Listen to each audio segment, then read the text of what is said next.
What does it mean to you when an entity you've just met, you hardly understand, who is almost analyzing and studying you, or saying worship me?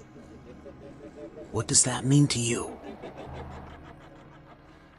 Over the past decade, the governments of North Africa and the Middle East have been battling the illegal distribution of an anomalous substance nicknamed the blue elephant, a plant-based anomaly that reportedly allows users to generate an extra-dimensional gateway from within the brain itself, similar to the blue lotus, a flower Pharaoh Akhenaten allegedly smoked to become aware of parallel realities. Egyptian authorities in the 21st century have classified its modern-day variant as a type of dimethyltryptamine, or DMT for short, a substance that they say has a 75% mortality rate. A Cairo-based scientific investigation conducted in 2019 details several case studies where users reported that upon swallowing the plant, they were instantly transported to a realm that felt more real than their own, had physics completely different from our own, and was home to a number of intelligent humanoid entities. What are these creatures, friend or foe, heavenly angels or malicious spirits, and did the ancient Egyptians know something about the nature of reality that deserves to be kept hidden from modern minds? I am investigator Tony, from the Overthinking Department, and in this episode, we will begin examining the research into this deadly anomaly and the truth of the creatures allegedly encountered because of it. In January 2019, security services launched an investigation into the mysterious passing of a 6-year-old Egyptian girl named Camellia.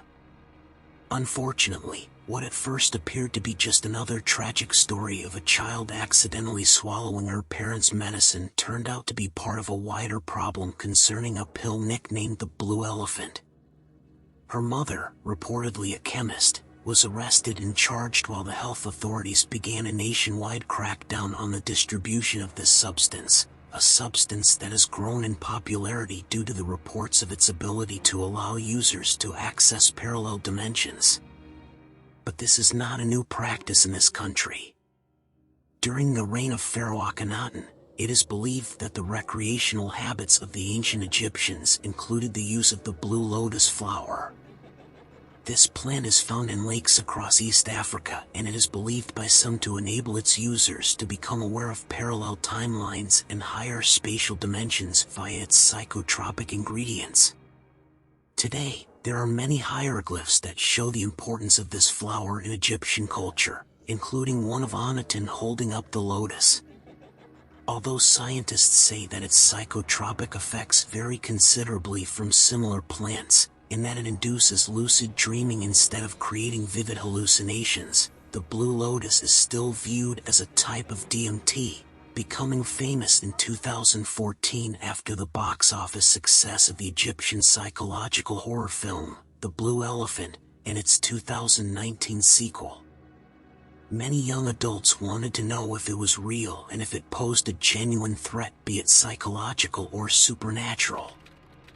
Unlike the claims made famous by Western celebrities such as Joe Rogan and Mike Tyson concerning DMT, Egyptian health officials state that at high doses its blue elephant variant can cause addiction, violent seizures, comas, and even heart attacks. What about its supernatural threats and its alleged ability to allow humans to access higher dimensional spaces? DMT is an extremely powerful hallucinogenic drug found naturally within the human body, as well as in mammals, and plants and nature generally. It's notorious for producing entity experiences for those who take the drug. What does this mean? Simply, it means that people who take the drug often, if they take high doses, report seeing beings that exist in another world or exist in this world, but they are not usually able to perceive them. But when they take the drug, they are now able to hear them and interact with them and see them. They report entering a tunnel or something called hyperspace, so they enter this hyperspace tunnel and they'll see impossible 4D geometry. Some say this is sacred geometry. Some theorize that this location could simply be our current 3D reality in its truest form. Others say it could be a higher dimensional plane that exists between our three-dimensional world and the fourth dimension, which string theory calls time. What this spiritual realm looks like is open to debate. It could be anything from an exact copy of our current world and society to something completely alien and beyond human comprehension, similar in appearance to what has been testified by DMT users across the world. Either way, it can still be considered as a higher dimensional reality. Let's first define exactly what we mean by the term higher dimensional reality. Using M-theory in quantum mechanics, our current understanding of reality recognizes that the human race lives in a three-dimensional world that is defined as forward and backwards, up and down, on an XY scale. The word dimension literally refers to a scale of measurement, with our three-dimensional world or 3D governed by a fourth dimension called time.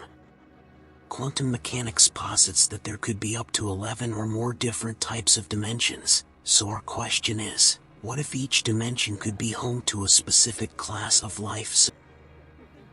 So using theory, we can say that they are in essence higher dimensional creatures compared to us, that they have the ability to observe our 3D world while remaining invisible to us.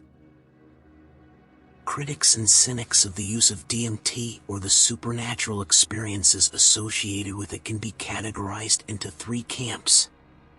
The first belief that the anomalous effects users report are entirely psychological. They are only hallucinations generated by the mind, devoid of any real paranormal component. The second camp, while believing that the supernatural component is real, the entities users claim to encounter are, for the most part, malevolent beings. These beings may pretend to be friendly, but their ultimate goal is to trick humans into worshipping them. The third camp, while also believing in the supernatural, does not believe that it can provide access to a dimension where the beings existed. It only allows us to view our current 3D reality in its full natural form. The different avenues that allow humans to access higher dimensions or to see our current dimension in its unfiltered form, such as yoga, ayahuasca, astral projection, and even UFO encounters, are all part of the same phenomena originating from magic and jinn interaction. Different cultures may develop different lores and names to describe these entities, but ultimately they are all variations of the same thing. One theory suggests that there is a deliberate plan to suppress our brain's ability to perform tasks that can be perceived, quote-unquote, superhuman. Mystics from many different cultures worldwide believe that by opening up our pineal glands, we can access the secrets of the universe. It is believed that some ancient Egyptian societies understood this in their depiction of the Eye of Horus, a symbol meant to represent health and wellness from beyond our world. Its design shows an uncanny resemblance to the part of the brain that encompasses the pineal gland, indicating that they knew something about our biology that our scientists are only just learning about now. But are we as a global society ready to access such a superpower? The pineal gland may unlock doors to realities beyond our comprehension, but until the risks associated with peeking behind that veil are fully understood by both scientists and parapsychologists, is the global population ready to take that risk unsupervised? What do you think? Comment below. Thank you for watching. Help us grow our channel by subscribing for more content.